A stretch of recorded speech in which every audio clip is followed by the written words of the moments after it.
Welcome to my channel, this time for a short look at a camera I'm bringing as my analog option for my autumn trip to Nepal. It's the Nikon F75, an analog camera from the early 2000s, released just when digital cameras really took off.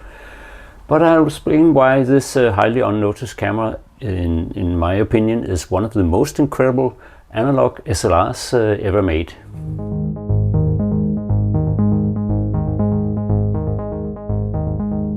As followers of my channel know, I'm always in search of cameras and lenses that have gone under the radar, but actually perform incredibly well. And I do think the subject of today's video in almost all aspects is such a camera. This won't be a full review of the camera, as I'll be doing that after I probably have shot a lot of images using it on my trip to Nepal, and perhaps used it for some time at home afterwards. The Nikon F75 was introduced in 2003, just after the digital revolution of photography already had started. That's maybe the reason it went unnoticed, and the Nikon SLR most people will remember is either the F5 or the F6, although I'm more a fan of F100. I made a review of that and you can watch it by clicking up here, but don't do that right now. I'll leave a link to it in the description below.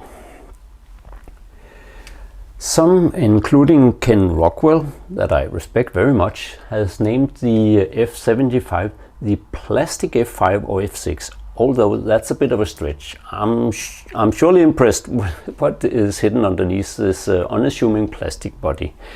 It has very few shortcomings and a lot of very smartly implemented features. First of all, this is a very compact camera. Compare it to my F90, which is the first sort of 35mm professional camera that I owned. By the way, I'll also be doing a review of this camera at a later point, as I like it for some of its professional features.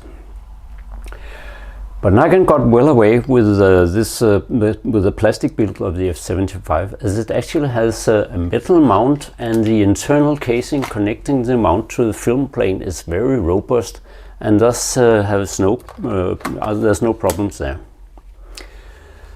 The plastic build has one major advantage, and that is weight. This camera only weighs 380 grams without the lens and batteries. I have had compact point and shoot cameras that were heavier than that. Amazing that Nikon could make it feel sturdy despite its light weight and build.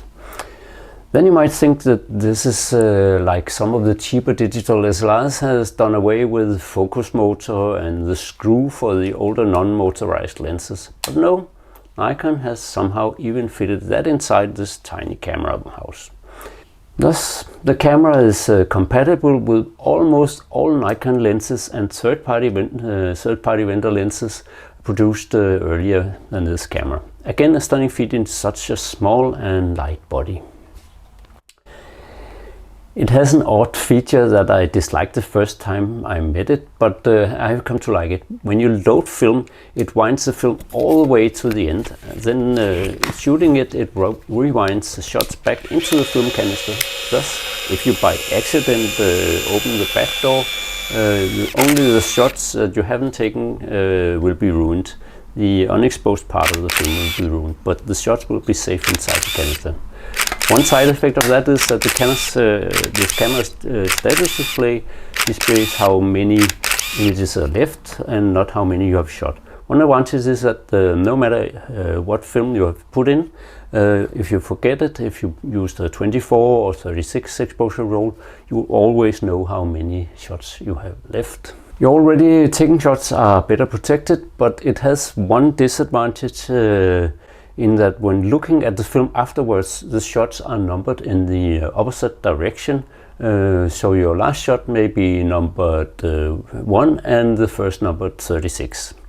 And in scanning, the ordering will not be exactly right either.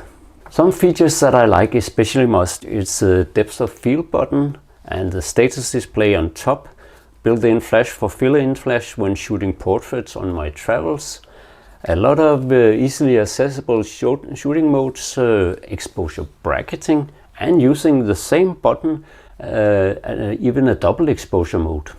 So far, before doing my long-term review, the only thing I miss is the very fast shutter times of the f100 and the f5. This camera tops out at 1/2000 of a second. In most situations that's enough. Only once in a while, for blurring out backgrounds in strong sunlight, I would need more than 1/2000 of a second. On the other hand, the time mode on this camera is very much more useful than the bulb mode of many other cameras. Press the shutter in time mode, the camera stays open until you press the shutter again. How cool is that for night shooting?